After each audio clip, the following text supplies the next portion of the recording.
So I'd like to go ahead and get started with our meditation time. So please get comfortable for that, and I'll be doing that from the piano over here.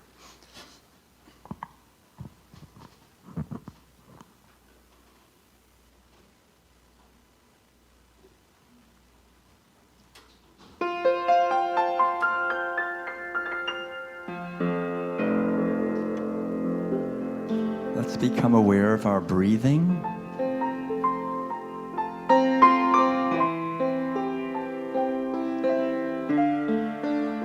Allowing every exhalation to bring relaxation, entering more deeply into this present moment. With every exhalation, we let go of any thoughts of the past or the future,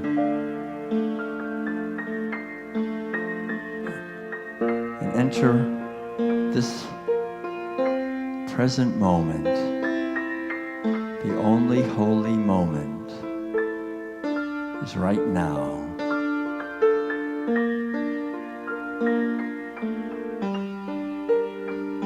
So with every breath, we open to the feeling of gratitude.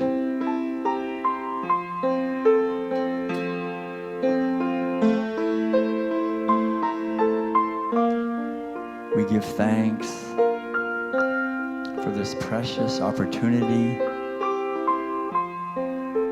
to be gathered here in this beautiful sanctuary.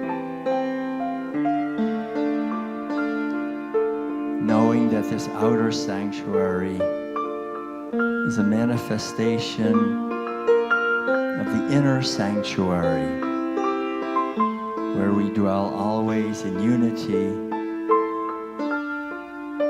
with the infinite love that is the source of our life, the source of all life.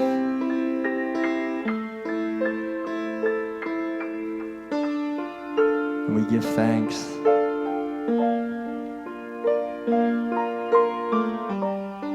for all of the teachers in our life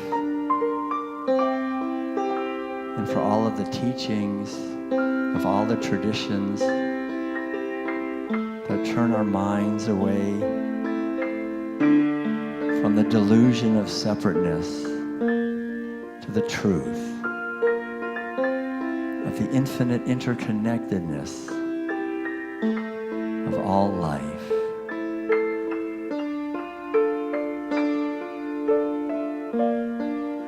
And we give thanks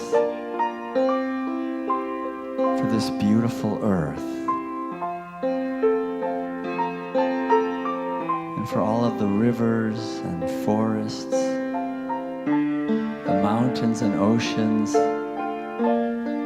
the islands and prairies,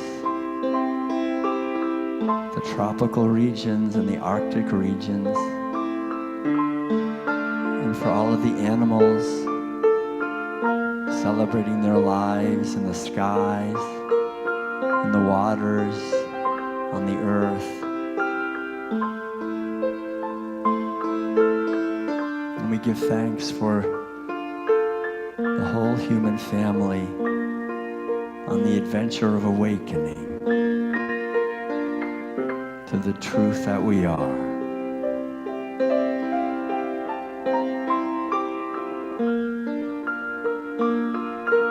That what we are was never born and will never die. That we are a manifestation of infinite and eternal life.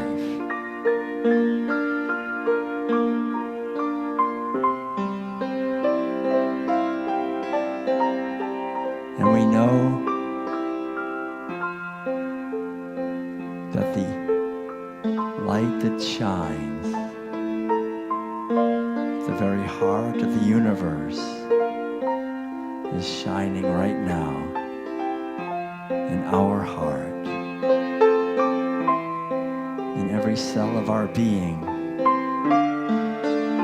bringing every dimension of our life into harmony and peace, into radiant health, into wisdom and compassion,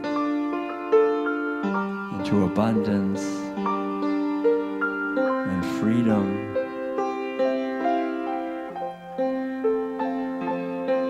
and gratitude for this precious opportunity to work together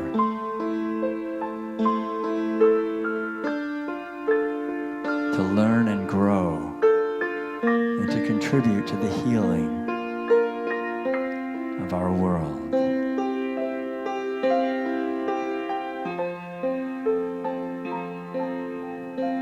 And we give thanks knowing that we have a unique mission for this lifetime. And we just allow the music now to open an inner doorway to connect more deeply with this mission, with the purpose for this lifetime, to connect more deeply with the truth that we are.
Abiding in our true home,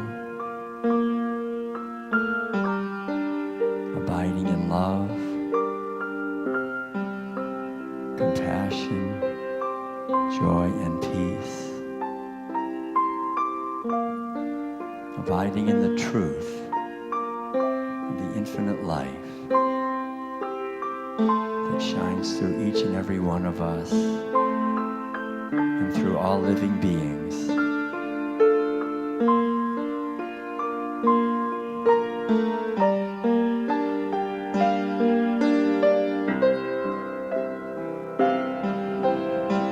May all beings be happy. May all beings be at peace. May all beings be free. And may we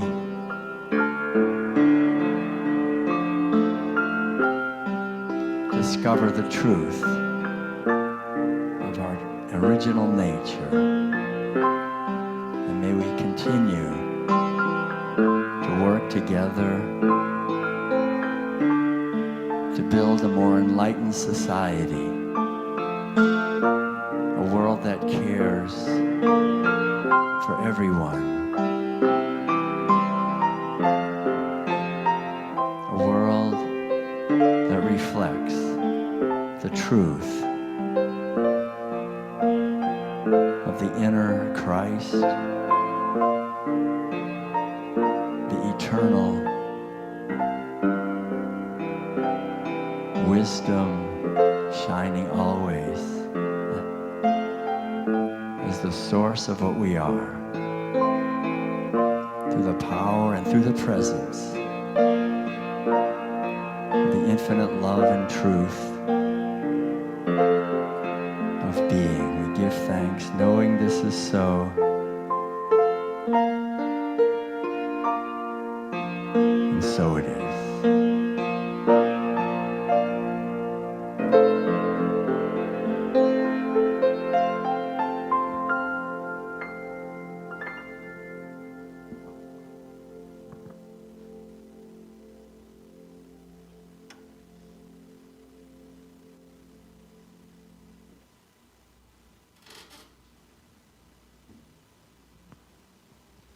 Thank you all for joining together in our meditation time. Before going into the talk, I'd like to play a piece of original piano music. And this is one that came to me right before I met Madeline in Switzerland. I was over in the Soviet Union. This was back when it was the Soviet Union. And I had gone over there actually once before as part of a citizen diplomacy effort to bring peace between the United States and the Soviet Union. And because I realized that governments get in the way, but the people always want to have harmony and peace with each other. And so this time I was in Ukraine, and I was playing concerts there. And one day I was playing on this beautiful Petrov grand piano, and this melody came to me. And I'd like to share it with you now because I think it's more important than ever with the situation we have in the world that we reconnect with the oneness of the human family and the beautiful spirit of freedom and truth and kindness that shines in our heart, in all of us. So this is a piece that's called The Garden. I'd like to dedicate it to the healing of all of our relations and the gratitude for this precious opportunity that we have to come to this earth and be part of the solutions to the problems here rather than just being part of the problem. So thank you very much, and this is The Garden. Enjoy.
All right, thank you. Thank you very much, and thank you to the piano tuner. I think I heard you just had the piano tune, so I appreciate that. And it's really great to be back here in Unity of the Keys. How many of you were here when Unity was on Duck Road? Remember? Some of you? Oh, good. Great. Madeline and I remember way back in 1990, I think it was, I came here for the first time, or maybe it was 91. I was living in a 1971 Volkswagen bus, and came down here, and I was traveling around to Unity churches back then and doing music and talks. And I met Reverend Evelyn, so she's very close to us. And Madeline and I had lived for 17 years full-time in an RV, traveling North America and speaking every Sunday at Unity churches. And we would always spend about a month on Big Pine Key where she lived. And got to know her very well and respect her so much. And see how the Unity teachings really can be transformational in people's lives and bring healing and a greater awareness. So I'm just, it's been quite a while since we've been here, and after 17 years of living in the RV, we ended up finally buying a house in Northern California, and we have a food forest there, so we have now 76 fruit and nut trees and lots of raised beds, and we grow a lot of food, and we eat it and give it away and sell it at the local farmer's market. So that makes it difficult for us to get away, except sometimes in the winter. But it's great to be back. So one of the things that we, of course, love to do is speak at Unity churches, because I think in many ways this is one of the healthiest movements on the planet right now, in the sense that it's really based at its core on the teachings of Charles and Myrtle Fillmore, who were devoted to this idea of inclusivity, this really being inclusive, not only that everyone is welcome here, of course, but also at a deeper level of honoring and recognizing the wisdom of the world's ancient teachings, of all the different traditions. And my own background is primarily in the Buddhist tradition, and so I found that Unity is a tremendous source of wisdom, because it really gets to the core of these teachings that Jesus was expressing, and many other great sages and saints were expressing as well. Because I was raised back in New England in a church that basically said, well, we have this like a monopoly on the truth, kind of like we have the one true teaching, and if you go and you believe this, then you'll get to go to heaven, which is just for us. And so that kind of exclusivity, I remember, I never really felt into that. So it was so great when I discovered Unity a long time ago. I mean, I don't know, back in the early mid-1970s in Atlanta. But the core is, I think, when Charles Myrtle kind of summed it when he said that each one of us should go straight to headquarters, right? That's the basic teaching of each one of us can connect with our own authentic inner wisdom, that's really the heart and soul of the spiritual path. Of course, for him, what that meant, going straight to headquarters, meant, I'll just ask Myrtle. He had it kind of easy. I have it easy too, I just ask Madeline. But the basic idea, we'll talk about this afternoon, that we can connect with our intuition, our inner guidance system. And I want to talk about that a little bit this morning, because I think that's really the core of spirituality. If we are connected with our intuition, our inner guidance system, it doesn't mean that our life will be easy, but it does mean that we'll be living authentically. We'll be living our life, not somebody else's life. And that doesn't mean, like I say, that everything will be simple and easy, but it does mean that we can get out of bed in the morning with a feeling of joy and gratitude, because we have this life that is our life. And that is one of the things that I think that we really need to remember, which is that at the very core of our being is our true nature, and it is a bubbling spring of joy. It doesn't need any reasons in the outer world. We don't need anything in the outer world to be happy.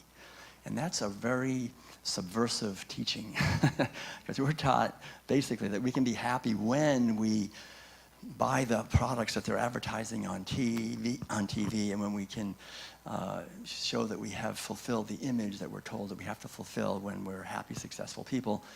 And all of that is baloney, really. What we are is joy already. What we are is infinite and eternal consciousness that was never born and will never die. We have this physical body, and we're told this lie, which is that this is what we are. And once, if you can get people to believe that this is what we are, then you have slaves, basically, because then we're afraid. This is what the Buddhists call samsara, which means suffering that never ends.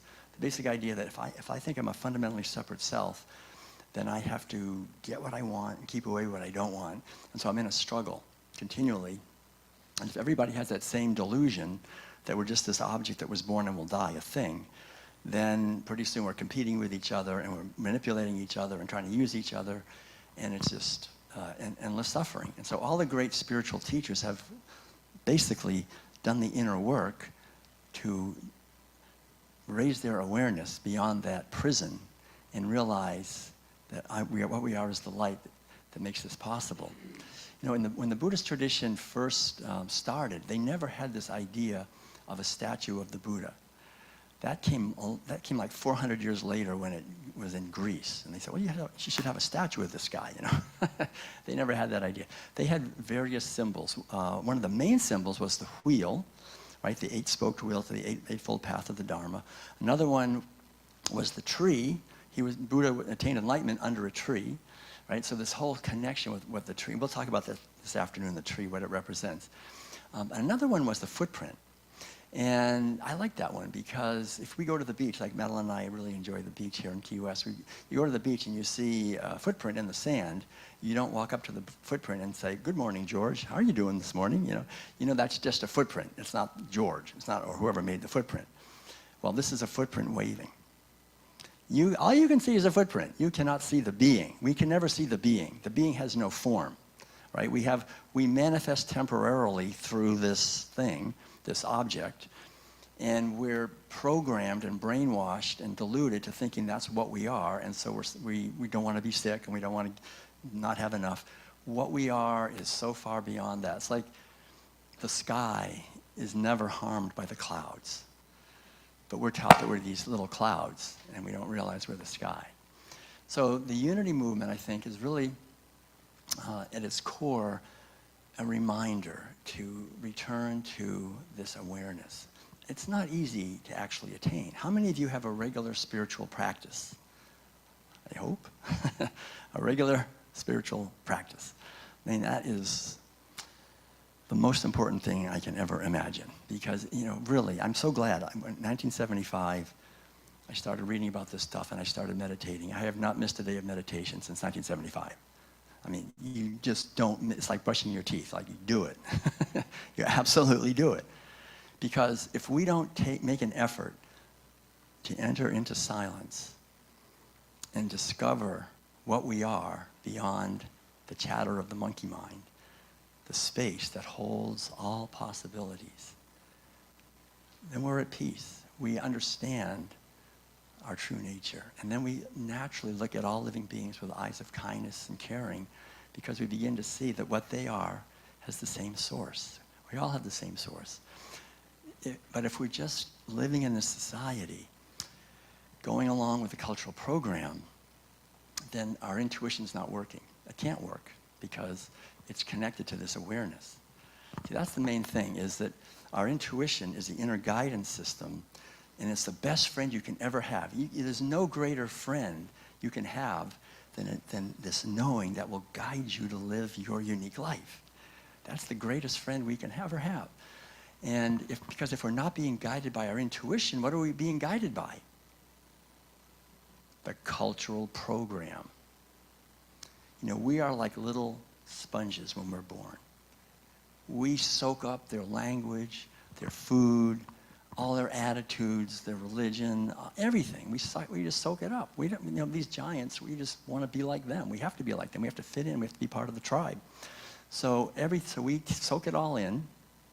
And if we don't actually have a spiritual practice that connects us with our intuition, the direct source to our true nature, which is infinite and eternal, then we are propelled by everything my father and my mother and my teachers and my friends and my neighbors and my minister, not unity ministers, but all the other ministers, that they basically have indoctrinated us into over all these years since we were born.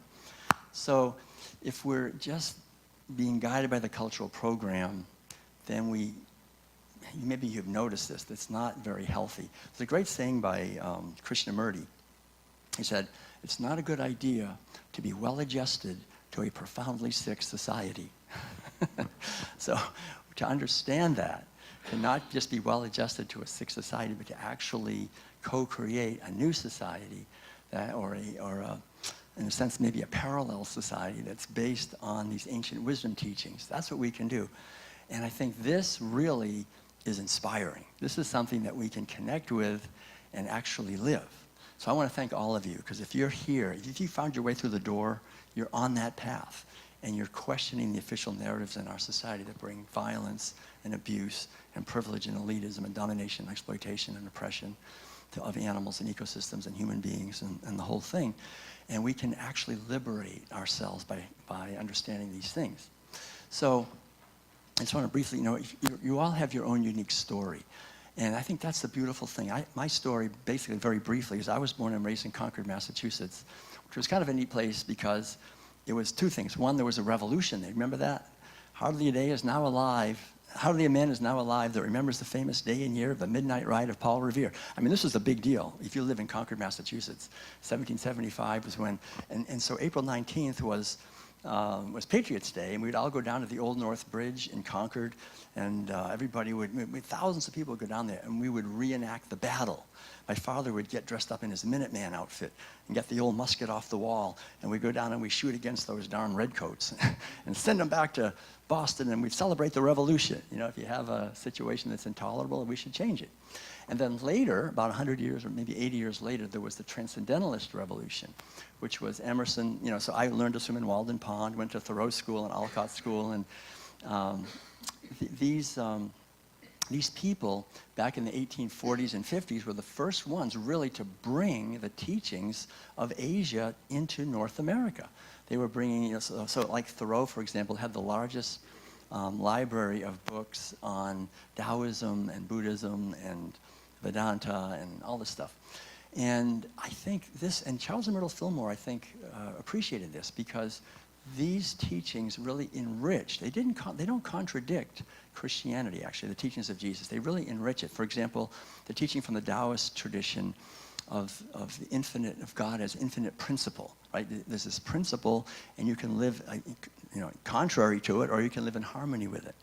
And the idea from Hinduism, for example, that God is equally female as male, or the idea from the Buddhist tradition of God as an infinite mind, that our mind and this infinite mind is the same mind, actually, that when we quiet our mind, we can begin to understand what that means. So in my own life, I remember going away to college in Maine, and it was during the Vietnam War era. I was questioning everything, and I started reading these books on meditation. I started learning about yoga a little bit. This was in the early 1970s.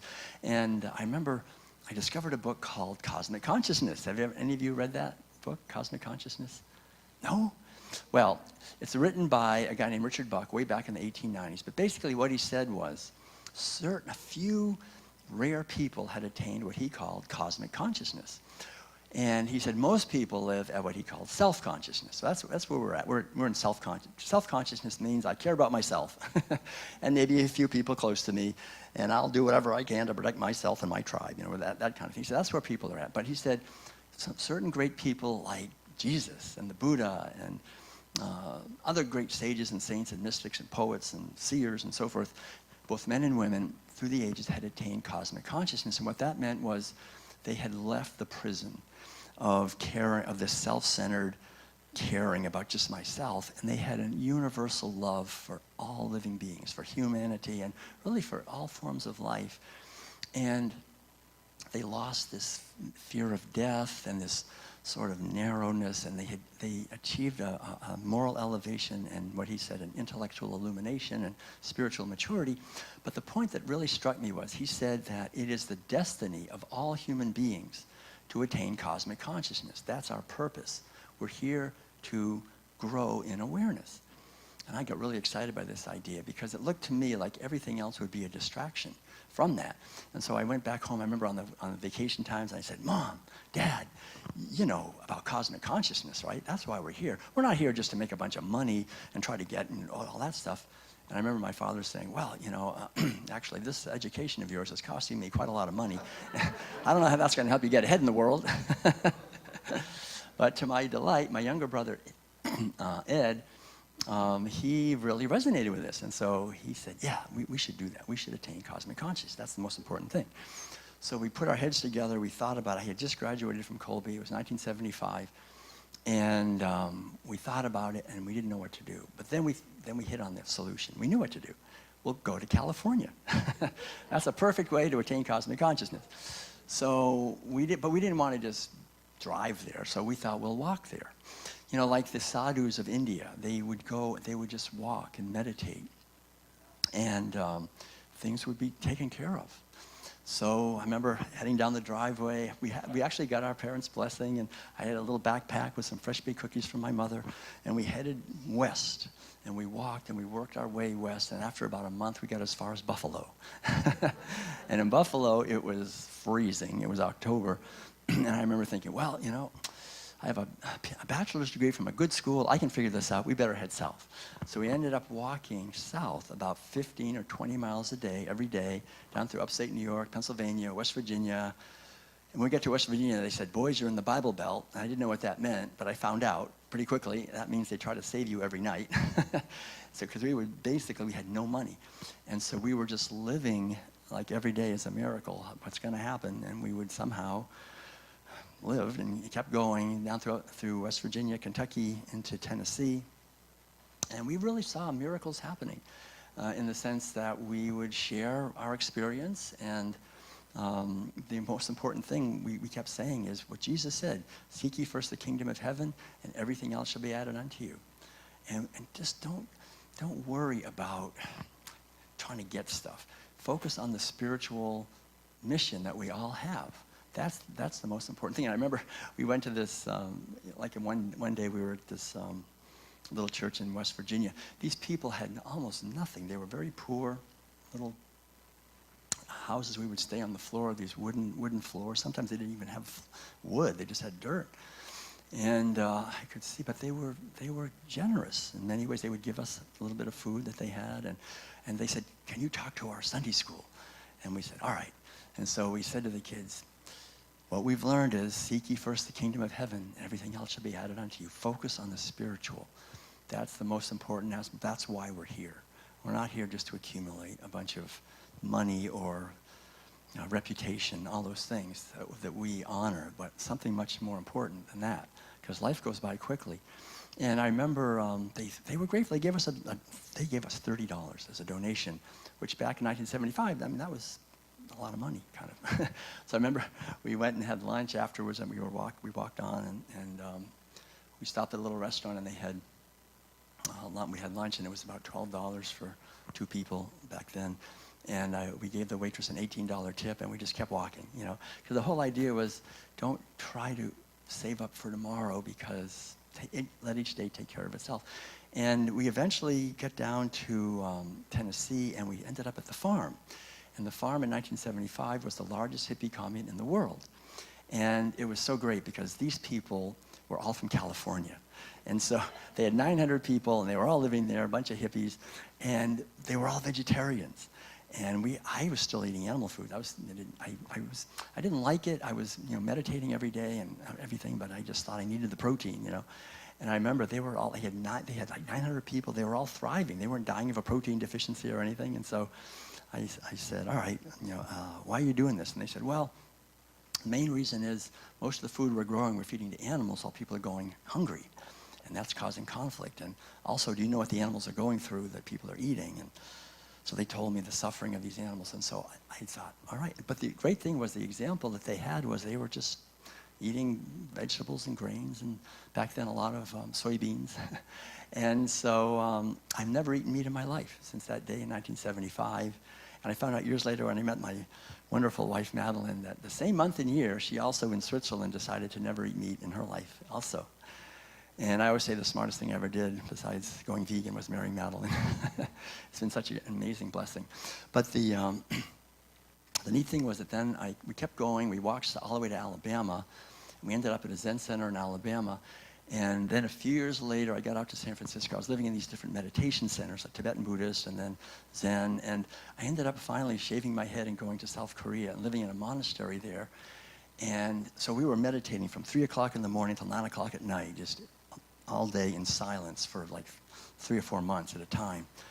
And I realized through this practice that, again, what I said earlier, we're not this body. We are infinite and eternal consciousness. And when we really understand that, it is enormously liberating. But it doesn't mean we don't have to work to get that understanding, because we've all been programmed by a society based on violence and exploitation of the weak by the strong. And so this community, believe it or not, when I got there, they were practicing what we would call vegan living, like no meat, no dairy, no eggs, no wool, no silk, no leather, no killing animals or insects or anything. For 800 years, since the 1200s, they've been doing this. So I realized, wow, this is not this new hippie idea. This is an ancient wisdom tradition that goes back thousands of years. And it was so neat when I discovered unity, and I realized the founders of unity, Charles and Myrtle Fillmore, they didn't eat meat. And they actually came out with a Bible in like 1918, I think it was, with no leather. Because Charles said, I didn't want the animals to suffer for the Bible, you know. And so I think, you know, it's really beautiful to just understand that we can make an effort to live our lives in a way that minimizes the suffering we cause other living beings, because we're always relating. You know, if I talk to someone or if I take out my wallet and I pay for something, I'm relating. You know, I'm sending ripples out into the infinite web of relations that we're all part of. And so the more I think we understand that we can send out ripples that bring love and kindness and caring, or we can send out ripples that bring misery and terror and pain. I mean, we can do that. But the key is this underlying idea, and I just want to close with this idea, that each and every one of us is a radiating center of love and awareness, because we are always one with the infinite love that is the source of our life. And when we understand that, we can cooperate together. It's like the fingers of my hand. You know, if they think they're separate, they'll fight with each other. But I wouldn't be able to play the piano then. You know, when we all understand that we can live in harmony. And so I remember, I'll just close with this idea that when I was on that walk with my brother, you know, there would be times when we had no reason to have any happiness at all. We were walking down some little road in Kentucky or somewhere with no money, no security, not doing what we're supposed to do. My parents didn't like it. Everybody thought it was ridiculous. But I remember feeling these waves of joy just washing over me because I was living my life. And I think each and every one of us, when we live our life, when we don't just do something because everybody else is doing it. And I realized that most of what I was doing, like the food I was eating, I was only eating it because I was following orders. I was just doing what everybody else did, what they told me I had to do. And so living my life following orders from somebody else, they don't even know, do I want to be like them? Really? I don't know. So the joy that comes from discovering our own inner guidance system, I think, and then just following where that leads. And then the neat thing is that when we do that, we don't have to try to change other people. We can, it's enough to work on this one. When we just work to bring our own life into harmony with the truth that we are, then we naturally help others to do the same thing. And then when we come together like this in a community, like this Unity Center here in Key West, then we create a much more powerful force than each one of us can individually. We can bring these teachings, these ancient wisdom teachings, into our community and into the world. And I think this life goes by very quickly. Remember what the oldest living human being, they asked her, what's it like to be 119 years old? It was a Japanese woman.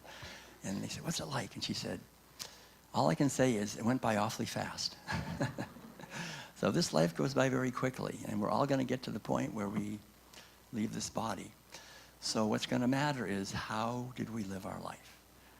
Are we really living our life to keep the ancient wisdom teachings alive, to pass them on to the next generation? This is the most important thing we can do. Unity has given us a tremendous gift. The greatest thing you can do is to do these two things. Do the inner work, and then do the outer work of supporting this community, so that we can keep the teachings alive and keep the upward, inspiring arc of human evolution in a positive direction going. because otherwise the delusion will take over. So thank you all so much for your wonderful efforts. I really appreciate it. Go forth and multiply this message. Thank you. Thank you very much. Thank you. Thank you.